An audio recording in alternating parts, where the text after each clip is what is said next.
There is way too much happening behind the scenes with Azimio, and of course many Kenyans are unaware. Indeed, many Kenyans think that Raila is only busy when there's maandamano around the corner, or Raila is only busy when he's attending this function or that function. That is farthest from the truth. Actually, Raila is terribly busy, especially for a man his age. And there is something else most Kenyans don't know about Raila. The man is feared, respected for his ability to get difficult to get information, for his ability of organizing his setup to get intelligence. I mean, Raila gets the craziest kinds of information, which just leaves you shaking your head. How did he get that information? Now, I know many of our younger subscribers have no idea about that. But let's focus on the present. There is a very serious problem amongst the Azimio leadership. Do you remember during one of the very first mandamanos early in the year, Professor Wajakoya came out and said that there are many people who are close to Raila who are actually sellouts. Yeah, they work for the other side, they give the other side information, etc., etc. And the weed professor actually threatened to expose these individuals. I'm sure you remember that. At least most of us do. Now here's the real shocker. My research over many months has unearthed some shell-shocking information. There are leaders within Azimio, very well-known characters, very well loved by the people, some of them, who are actually double agents. That is, they are seen with Azimio, they attend Azimio meetings, but at night, under the cover of darkness, they visit State House. And even those who do not visit State House pass on information, or shall I say sell information, to UDA and William Ruto. Information about Raila and Azimio. And this did not start yesterday. It started very early in the year. And that is why the way Raila has been operating, he has been very secretive, playing his cards very close to his chest. There are very few people who know what is on Baba's mind. And I'm including top Azimio leaders. Yeah.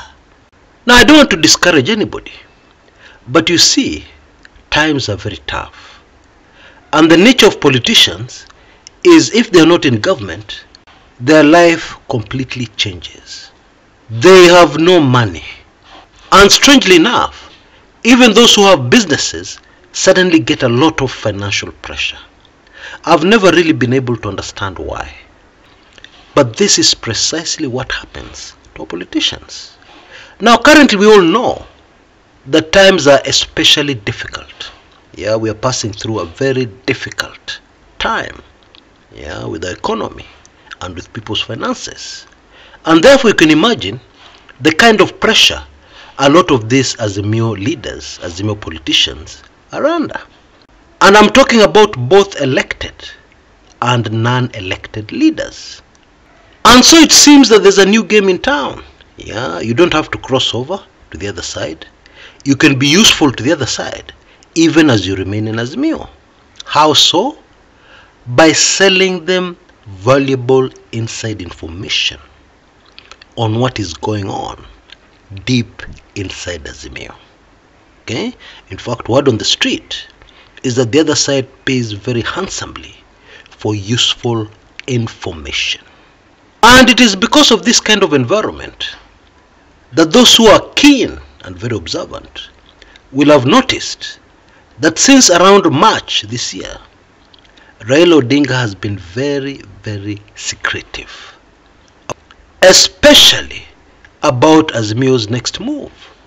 Even reactions to developments, Raila seems to be very cautious and does everything in his power to make it impossible for anybody to read his mind, either within Azimio or Renewed and Kenya Kwanza. And you can be sure that this has been forced on him by circumstances.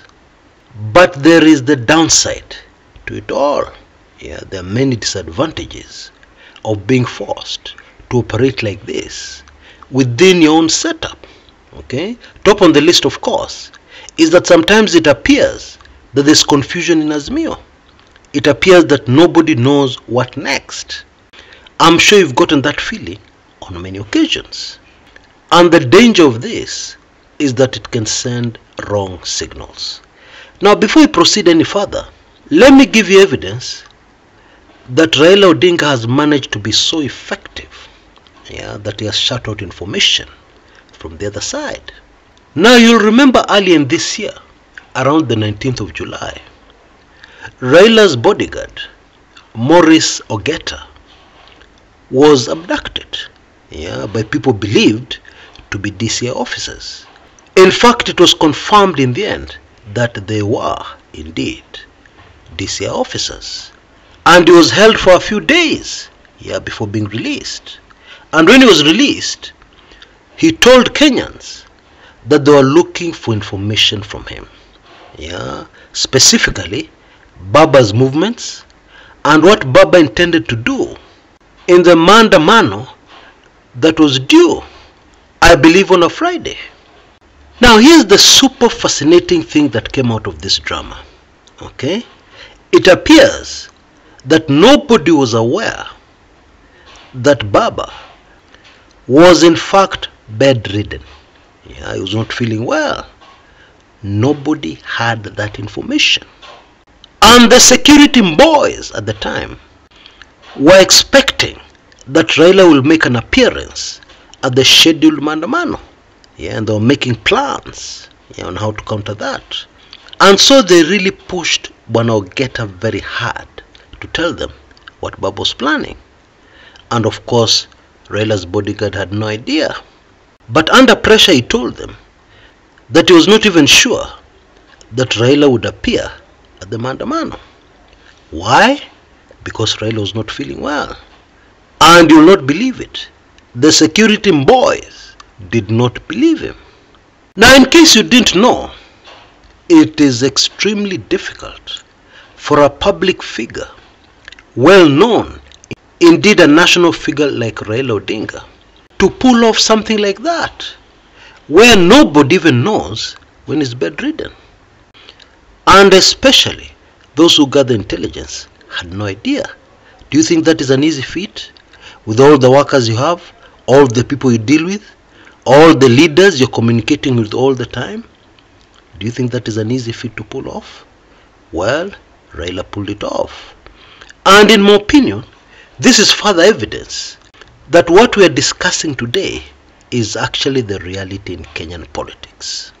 Now, while you digest that information, I'd like to play you a short clip based on excerpts from my latest ebook, audiobook, The Ruto Kenyans Do Not Know. I'll be back. After the country settled into an uneasy peace post-2008 clashes, the Kenyan intelligence community came up with a plan to ensure that the horror that unfolded in the Rift Valley would never be repeated again. In the eyes of the intelligence community, an operation to deal with the Rift Valley problem would naturally have to start with the dismantling of the political power that Raila Odinga's ODM had in the region at the time. Meanwhile, ODM and Raila Odinga had no idea what had come over Ruto. Indeed, it took them a long time to realize what was happening, and by then it was too late to do anything in response. The big mistake Raila Odinga made with William Ruto was to concede to pressure and adjust the ODM constitution to make room for him at the top. The ODM constitution was changed to make room for 2 deputy party leaders. At the time, Musalia Mudavadi was already second in command, but the extra slot was created specifically for William Ruto. This has to be one of the mistakes Raila still regrets most to this day. Ruto did not rise from the desperate man with bloodshot eyes, always at the jobless corner every lunch hour in the Nairobi CBD at the time, in the 90s, to such a powerful politician by accident. Anybody who underestimates him does so at their own peril. Ruto got his start from the massive amounts of cash that Moi printed in 2002 and which was mainly distributed by the notorious YK92, Youth for KANU 92, of which Ruto was an official. To his credit, he followed this up with other bigger deals, where initially it was always assumed that he had been sent by Gideon Moi, the then president's son. Gideon, of course, had no idea what Ruto was doing. Now, I'm sure you'll be very interested to know how Raila has dealt with double agents in the past. Now, at the height of the NASA coalition during the 2017 presidential elections and general elections, I revealed to Kenyans, I believe in my weekly intelligence briefings, that one of the principals of NASA was a double agent. They were leaking out information to Jubilee, Uhuru Kenyatta, and William Ruto's Jubilee at that time.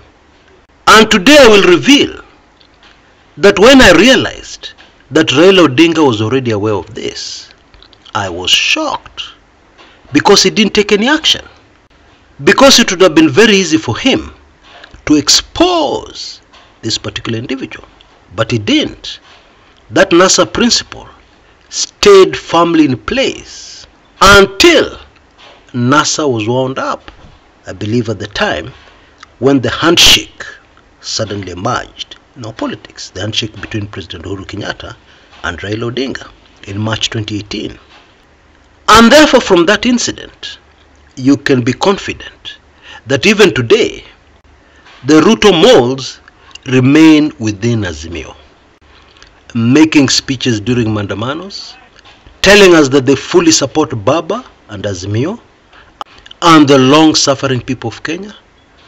But in the background, at night, they are selling information to the other side.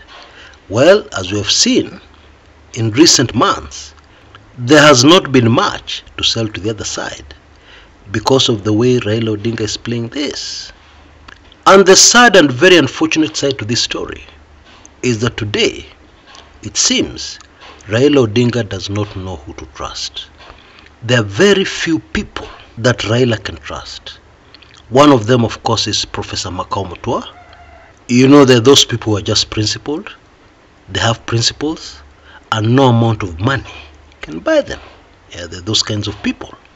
But there are not many, unfortunately. They are very, very few. And this is why, when you hear the professor making noise about somebody within Azimio, you should pay careful attention. Oh yes. In a recent video on this channel, I discussed the Jeremiah Kioni Manenos, and the role of Professor Mutua in the whole saga. Pay very careful attention to the professor's moves. Now, there are some people who have been very worried about the sudden disappearance of people who were previously very close to Raila, like former Mombasa Governor Joho, who recently made a comeback, but then is rarely seen in public with Raila. And insiders say he is not as close to Baba as he used to be. Yet another character is Junet Mohammed. Super fascinating. On the day that Raila Odinga secretly went to meet Uhuru Kenyatta, nobody knew what was going to happen. But they were meeting to announce the handshake to the world. Nobody in NASA knew about it. Nobody in ODM seemed to know about it. Junet Mohammed knew, because he accompanied Raila Odinga to meet Uhuru Kenyatta. In fact, he accompanied him on several occasions. So these days, where has he gone? Where has he disappeared to? Does his disappearance have anything to do with what we're discussing? Moles within Azimio? Well, this is the information I have. Junet Mohammed has been reassigned to some very critical task where Raila needed somebody he can totally trust. That is all I know for now. As far as Ali Hassan Joho is concerned, the former governor of Mombasa, some of you may already know that he was taken ill. He has not been feeling very well. He's just now starting to recover from whatever he's suffering from. You know, even you, there are some people you are sure can never sell you out. Okay, what kind of people are those?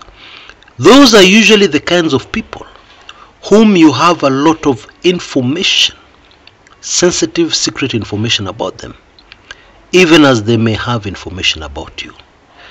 And therefore you feel very safe because you know they cannot dare reveal your secrets because they know you also have their secrets. And this is precisely the situation with the former Mombasa governor, Ali Hassan Joho. And therefore, if you hear any rumors or you see any bloggers coming out to tell you otherwise, you can safely ignore them. So, who are the sellouts? Who are they? Now, I'm afraid so far I have received a lot of information, but I have not been able to verify any of that information to enable me to reveal names, to name names today. But you can be sure that I'm still working on it. Those who have been on this channel long enough know that we don't operate with rumors here. Otherwise, I would have made a 2-hour video naming many names. But then I would have run into the great danger of doing something that has the danger of not standing the test of time. Anyway, I just wanted you to have that information, so that you know that things are not very easy for Baba. Even though maybe sitting on the outside, they may appear to be very easy. It may appear that Raila is taking it easy. He has a lot of time to relax. Well, today you know that is not true. Nothing can be further from the truth, especially because we have arrived at a very critical stage in the fight for a better Kenya and in the fight for justice over what happened last August. And Raila Odinga has many balls flying in the air at the same time. And so I want to request those of us who pray to remember Baba in your prayers. Now, just a quick reminder before I go, my latest audiobook and ebook, The Ruto Kenyans Will Never Know. I'm sure you enjoyed the clip I played earlier with some snippets from the book. I'm sure you found it very interesting. So make sure you grab the book. The price has not moved. It is still at $19.92 or Kenya shillings 1992. And that was the year when the subject, the topic of the book first came into prominence, that Kenyans first started hearing his name. It is just the other day, and today is Spock, President of the Republic of Kenya. And so you can be sure there's a story there, a very big story. And a lot of it, or most of it, is told in my latest audiobook. So please, make sure you don't miss it. Until next time, this is Chris Kumekucha.